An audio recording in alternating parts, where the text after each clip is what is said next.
여전히 삼성전자는 HBM에서 지금 적응을 못하고 있고 글로벌 확실한 3등입니다. HBM4 같은 경우는 지금 하이닉스가 이미 제품을 납품을 일부 시작했고요. 들리는 말로는 75% 이상 계약을 지금 하는 것 같아요. 그럼 나머지 25%를 가지고 마이크론 테크놀로지하고 삼성전자가 나눠야 되는데 마이크론은 이미 시제품이 또 들어갔어요. 샘플 테스트가. 삼성은 지금 3퀄 테스트도 통과를 못한 상태죠. 그러면은 사실 기대할 수 있는 부분이 그렇게, 그래서 지금 현재 주가의 어떤 흐름이나 외국인들의 반응은 바로 이 부분 베팅을 하고 있는 거라고 보는 것 같아요.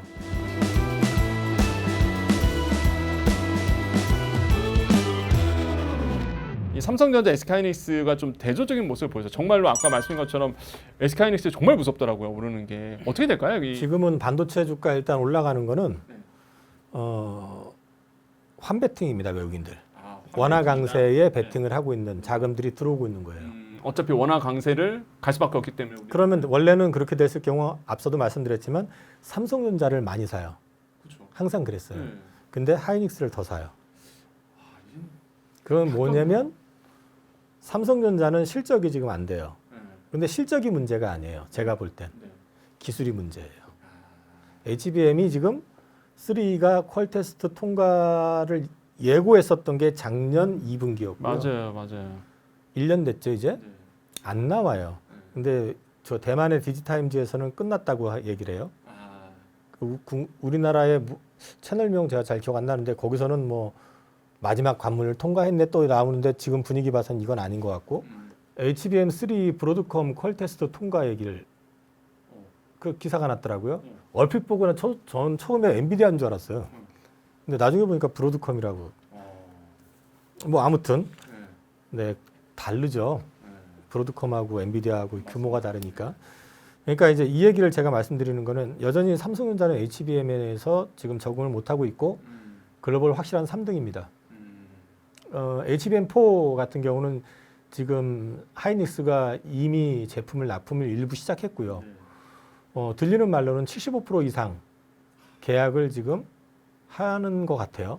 그럼 나머지 25%를 가지고 마이크론 테크놀로지하고 삼성전자가 나눠야 되는데 마이크론은 이미 시제품이 또 들어갔어요. 샘플 테스트가. 삼성은 지금 3퀄 테스트도 통과를 못한 상태죠. 그러면은 사실 기대할 수 있는 부분이 그렇게, 그래서 지금 현재 주가의 어떤 흐름이나 외국인들의 반응은 바로 이 부분 기술에 있어서 우위가 역전됐다라는 거에 베팅을 하고 있는 거라고 보는 것 같아요. 소통이 원활하지 않다 회사가. 삼성전자가. 네. 그 시장하고 소통했던 내용하고 실제가 너무 다르지 않느냐. 뭐 이게 코스닥 기업도 아니고 코스닥이 아주 작은 기업도 아닌데 글로벌에서 넘버원이었던 기업인데 퀄 테스트 통과 일정에 대해서도 이렇게 질질질질 차라리 안 되면 안 된다고 하는 게 낫지. 그래 제가 제일 황당했던 게 뭐냐면 작년에 2분기 통과, 3분기 통과 얘기해놓고 4분기 가가지고 무슨 얘기를 하냐면 칩 설계 다시 한대요. 맞아. 기억납니다, 저도. 그게 뭡니까? 그게 뭐 주가 관리하려고 그런 것도 아니고 하여튼 그런 부분들 있잖아요. 그러니까 이런 것들이 소통에 잘못된 부분도 있고 그 얘기는 뒤집어 놓고 얘기하면 근본적인 걸 고치려고 안 했다는 얘기인 거죠. 그래서 지금은 삼성은 좀 그런 부분이 좀 고쳐야 된다. 그리고 파운드리 쪽에서도 좀 구조적인 변화, 자생력이 없다면은 외자를 끌어내서라도 파운드리를, 그러니까 내 거라는 고집보다는 좀 키워보겠다는 욕심, 생각을 가지고 빅테크들 요즘 TSMC에 불만 많다며요. 그럼 불만 많은 애들한테 오라고 해가지고 이거 뭐 물적 분할을 하든 뭐라든 해가지고 펀딩 받아가지고 같이 하자. 그리고 이거 내가 이쪽으로 완전히 분리시켜가지고 이쪽에서 기술 이쪽으로 못 넘기게 할게. 선 딱 거버리면 되잖아요. 이사도 그쪽에서 선임시켜주고. 그렇게 해버리면은 그것만 가지고도 삼성전자는 지금보다 훨씬 많이 올라갈 것 같은데요. 근데 이제 그런 부분들에 대해서 고민을 왜 안 하겠습니까만은 시장에서 볼 때는 좀 답답한 부분이 많다. 그래서 제가 말씀을 드린 겁니다. 자, 그러면 이제 7월 달 증시가 되게 궁금하거든요. 일단 현재 글로벌 트렌드는요.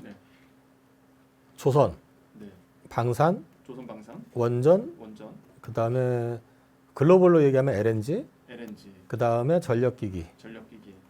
근데 LNG하고 원전은 전력원이잖아요.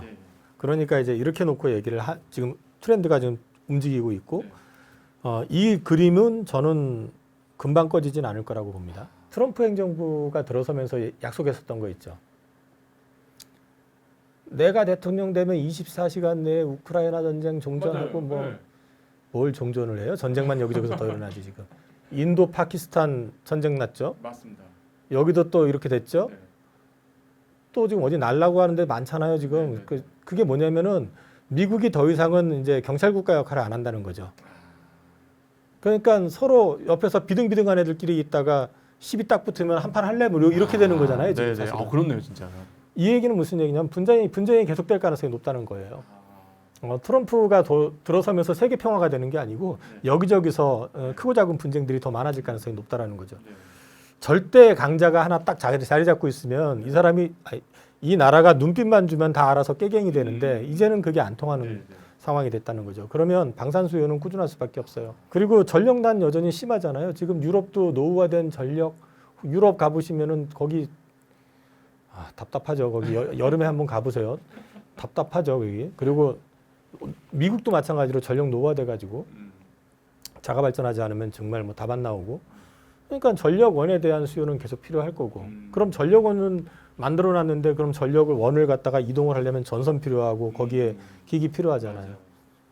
이건 그대로 다 간다는 얘기죠. 그렇게 보셔야 되는 것 같고 여기서 수혜 옛날 같으면 뭐 정유회사가 수혜를 보고 뭐 옛날 같으면 그랬을 것 같아요. 저는 그렇게 보고 있진 않아요.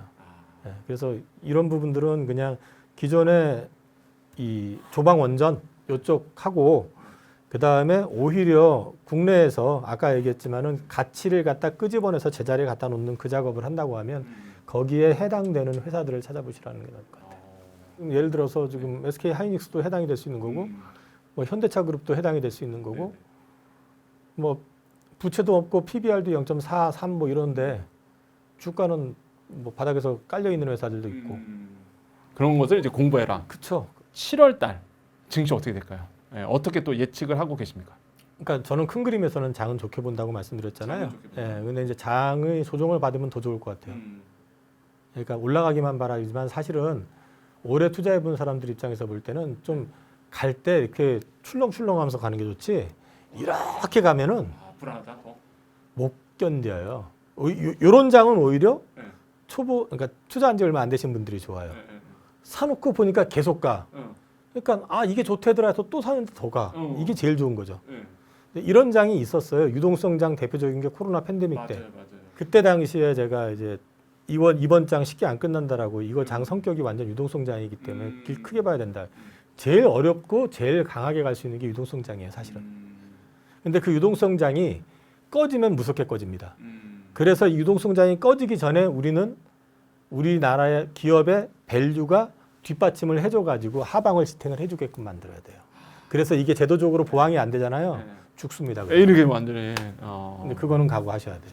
그래서 이게 제도가 보완이 될 수 있게끔 여러모로 압력을 넣든 뭐 응원을 하든 하여튼 하셔야 됩니다. 네. 그래서 7월 장은 그러면 이제 조정 좀 받았지만은 유동성 장소로 계속 받으면 간다? 좋겠다. 조정 받으면 저는 기회라고 생각을 하고 있고 지금요. 조정 받으면 오히려 기회고. 그리고 7월 달에 이제 유념하셔야 될 거는 변수가 있는 거는 관세 유예가 끝나는 게 7월 9일이에요. 네, 7월 9일. 트럼프 성격상 또 그럴 수도 있죠. 보통 다른 데는 협상을 좀 미리미리 해서 이렇게 딱 끝나는데 사람 애 태워놓고 나서 마지막에 가서 나는 관대하다 이러면서 또 그렇게 할 수도 있어요, 그 사람. 근데 어쨌든 이게 관세 유예가 안 되고 거기서 일괄 관세가 만약에 부여가 되고 문제는 이제 협상 대상국들이 우리도 지금 관세 24% 맞았잖아요. 뭐 그렇게 부여된다든지 뭐 이러면 또 한번 이럴 수 있죠. 그래서 이제 그런 거 어떻게 되는지 보셔야 될 게 있을 거고. 그리고 8월 달에 연방정부 부채한도 또 이슈가 있거든요. 그래서 7월 달에 어떻게 되는지. 그리고 국내에서는 앞서 말씀드렸던 우리나라의 어떤 가치 찾기 측면에서 상법 개정 해야 되거든요. 이거 하는지 잘 보셔야 되고. 그 다음에 PBR 1배 미만 상장사에 대해서 상속세법 개정하는 거. 이거를 지금 발의를 이소영 의원이 한다고 했는데 그게 어떻게 되는지 체크해 보시고, 그러니까 이건 당장에 안 돼도 뭐 시간을 두고 되면 되는 거니까. 근데 요거 보셔야 될 거고, 배당소득 분리과세 여부는 그 뒤에 얘기긴 하지만 이제 정부에서 약속했던 이런 것들이 순차적으로 어떻게 되는지 이걸 좀 지켜보셔야 될 것 같아요. 네, 오늘 전해드린 정보들 잘 참고하셔서 성공적인 투자하시길 바라겠습니다. 이사님 오늘 말씀 감사합니다. 맞습니다.